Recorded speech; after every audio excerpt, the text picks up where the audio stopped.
Picture this. It's a Thursday night. You say, just drinks, and you tap your card for $18. 2 hours later, it's $62, and you're not even sure what changed. If you're working hard, making a low or middle income, and you still feel broke, this is the kind of moment that quietly drains your month. So why does something that felt small end up killing your budget, and how do we stop it? Let's do a quick mini-proof. Imagine you take home $2,600. If you only spend $35 twice a week on little swipes, coffee, a snack, a rideshare, a quick add-on, that's about $280 in a month. No big purchase, no luxury trip. Just small, normal spending. And yet it's enough to squeeze your bills and wipe out your buffer. This is Wealth Mentor Pro, where every lesson is a step closer to your freedom. Today, we're breaking down the social leak. Why just drinks nights out and small swipes quietly kill budgets faster than expected, even when you feel like you're not spending much. Then, we'll build the fix step by step. A monthly social bucket with a realistic dollar number that keeps your bills safe and your buffer alive. If you've been thinking, I'm trying but I'm still stuck, stay with me. If this feels familiar, you can tap like so YouTube shows you more calm money help. A lot of money advice goes in two directions. It either gets preachy, stop buying coffee, or it gets complicated. Apps, spreadsheets, and endless categories. What's often missing is a system that fits real life, especially when your income is tight. You don't need perfection, you need protection. A setup that keeps bills and a small buffer safe first, so life can't reach in and take it. I've seen the just one drink night turn into a budget bruise. First, let's name what's really happening with just drinks. The price is rarely the drink, it's the extras that arrive quietly. Tax, tip, one more round because someone's celebrating, a late night bite because you skipped dinner, a ride share because you're tired and it's cold. The night starts at $18 and lands at $55, and you still think that wasn't bad, but that can be a grocery run. Or the difference between calm and panic later in the month. Here's something simple you can do today. Open your banking app, look back 30 days, and add up bars, delivery, ride shares, and whatever your bank calls miscellaneous.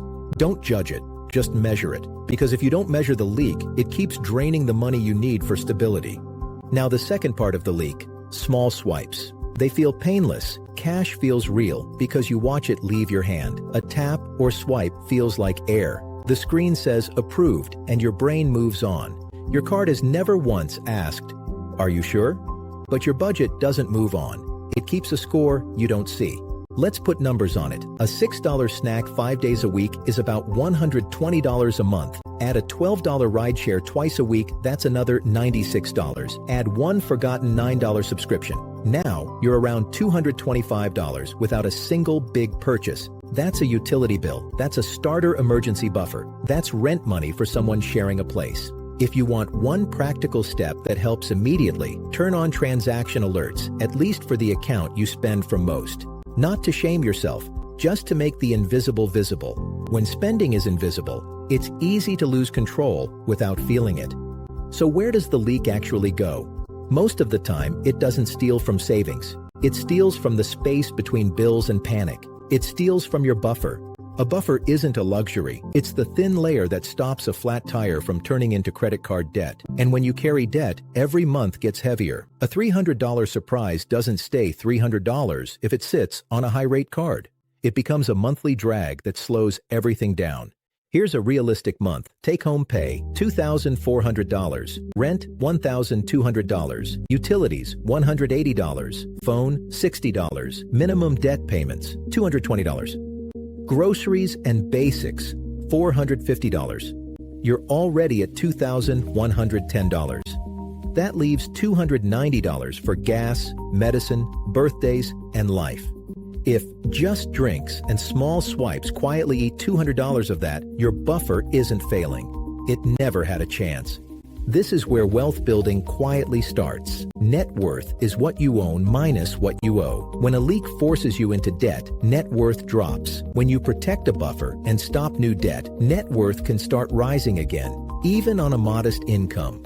Even a $100 starter buffer can change a whole week, and $500 can change a month. This is how you stop losing money and start building something stable. But here's what almost no one tells you. The answer isn't tracking harder. The answer is routing your money so the wrong kind of spending can't reach the wrong kind of dollars. Quick question for you. Put this in the comments. What small swipe surprises you most at the end of the month? Snacks, delivery, rides, or something else? Now let's build the fix. This is general education, not personal advice. We're going to use 3 rules because simple systems get used, especially when life is busy. Rule 1. Bills are untouchable dollars. Rent, utilities, minimum debt payments, and essentials get their place first. If you take home $2,600 and your bills and essentials total $2,250, that money stays in its lane. No borrowing from it for fun. No, I'll put it back. This one rule reduces late fees, overdrafts, and the stress of juggling due dates. It protects the floor you stand on. Rule 2. Give social spending a container. That container is your social bucket. A set amount you can spend socially, drinks, brunch, birthdays, dating, without touching bills or your buffer. The benefit is freedom without fallout.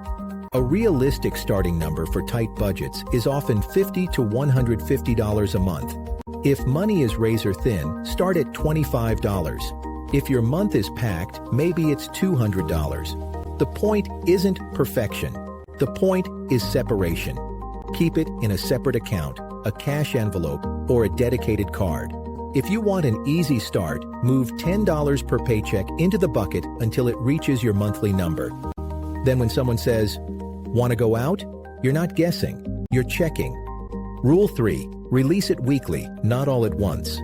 A monthly bucket disappears fast if you spend it like a weekend pass. Weekly release keeps you from hitting mid-month zero. If your social bucket is $120, that's $30 a week.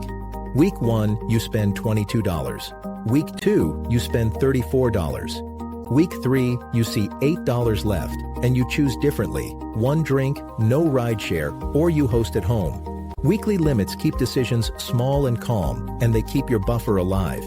And this is the wealth lens again. This is how you create room for investing later as a concept, diversified, boring, long-term, because you're no longer constantly patching emergencies with expensive debt. You're building stability first. Wealth building is slow, uneven, and personal. No overnight transformations, just fewer leaks, fewer crisis months, and more control.